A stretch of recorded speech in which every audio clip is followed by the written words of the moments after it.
Hello दोस्तों, जय मसीह की। Bible story audio Hindi channel में आप सभी का स्वागत है। आज हम पवित्र शास्त्र बाइबल के एक नए ऑडियो स्टोरी से जानेंगे कनान देश में भेजने के बारे में, गलाती की पुस्तक से। हालेलुया। फिर यहोवा ने मूसा से कहा, कनान देश जिसे मैं इज़राइलियों को देता हूँ उसका भेद लेने के लिए पुरुषों को भेज। वे उनको पितरों के प्रति गोत्र के एक एक प्रधान पुरुष हों। यहोवा से यह आज्ञा पाकर मूसा ने ऐसे पुरुषों को परान जंगल से भेज दिया जो सब के सब इज़राइलियों के प्रधान थे।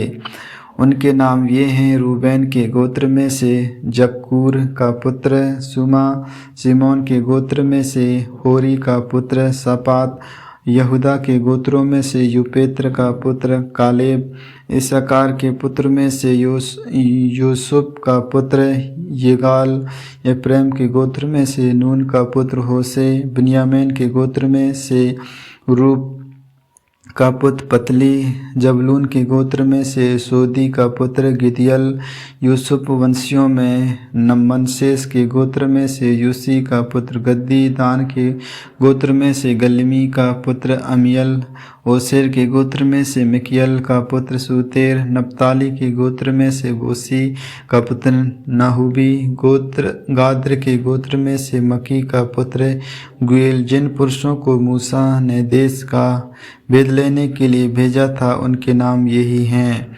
और नून के पुत्र होसे का नाम उसे यहोशू रखा। उनको कनान देश का भेद लेने को भेजते समय मूसा ने कहा, इधर से अर्थात दक्षिण देश होकर जाओ और पहाड़ी देश में जाकर उस देश को देख लो कि कैसा है, और उसमें बसे हुए लोगों को भी देखो कि वे बलवान हैं या निर्बल, थोड़े या अधिक, बहुत, और जिस देश में वे बसे हुए हैं वे कैसे हैं, अच्छा या बुरा, और वे कैसी कैसी बस्तियों में बसे हुए हैं, वहाँ तंबुओं में रहते हैं या गढ़ अथवा किलों में रहते हैं, और वह देश कैसा है, उपजाऊ या बंजर है, और उसमें वृक्ष या नहीं। और तुम हियाव बांधे चलो और उस देश की उपज में से कुछ लेते भी आना।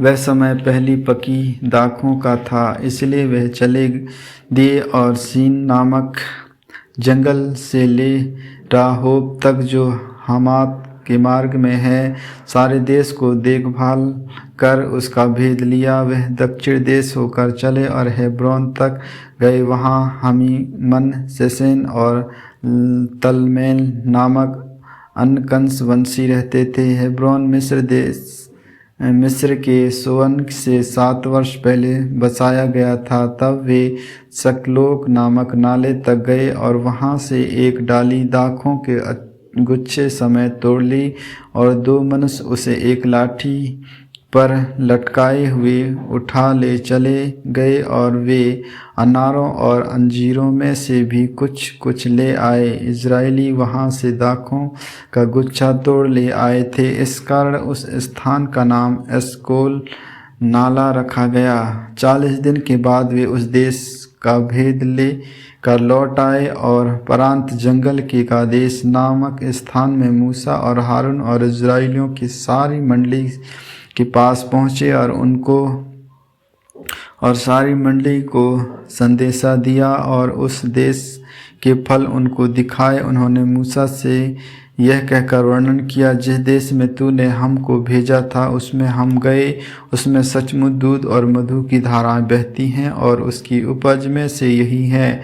परंतु उस देश में निवासी बलवान हैं और उनके नगर गढ़वाले हैं और बहुत बड़े हैं। और फिर हमने वहाँ अनक वंशियों को भी देखा। दक्षिण देश में अमलेकी बसे हुए हैं और पहाड़ी देश में हित्ती, युगूरी और एमोरी रहते हैं, और समुद्र के किनारे यह यरदन नदी के तट पर कनानी बसे हुए हैं। पर कालेब ने मूसा के सामने प्रजा के लोगों को चुप कराने के विचार से कहा, हम अभी चढ़ के उस देश को अपना कर लें, क्योंकि निसंदेह हम में ऐसा करने की शक्ति है। पर जो पुरुष उसके संग गए थे उन्होंने कहा, उन लोगों पर चढ़ने की शक्ति हम में नहीं है, क्योंकि वे हम से बलवान हैं। और उन्हीं इज़राइलियों के सामने उस देश की जिसका भेद उन्होंने लिया था यह कहकर निंदा भी की, वह देश जिसका भेद लेने को हम गए थे ऐसा है जो अपने निवासियों को निगल जाता है। और जितने पुरुष हमने उसमें देखे वे सब से सब बड़े ढील ढोल के हैं। फिर हमने वहाँ नपीलों को अर्थात नेपाली जाति वाले अनंक वंशियों को देखा, और हम अपनी दृष्टि में उनके सामने टिड्डी के समान दिखाई पड़ते थे और ऐसे ही उनकी दृष्टि में मालूम पड़ते थे। आमीन आमीन। परमेश्वर इन वचनों को सुनने के द्वारा आप सबों को आशीष दे। आगे की और भी ऑडियो स्टोरी सुनने के लिए Bible story audio Hindi channel को लाइक, सब्सक्राइब और बेल आइकन को दबाएं। सभी प्रिय भाई बहनों को जय मसीह की।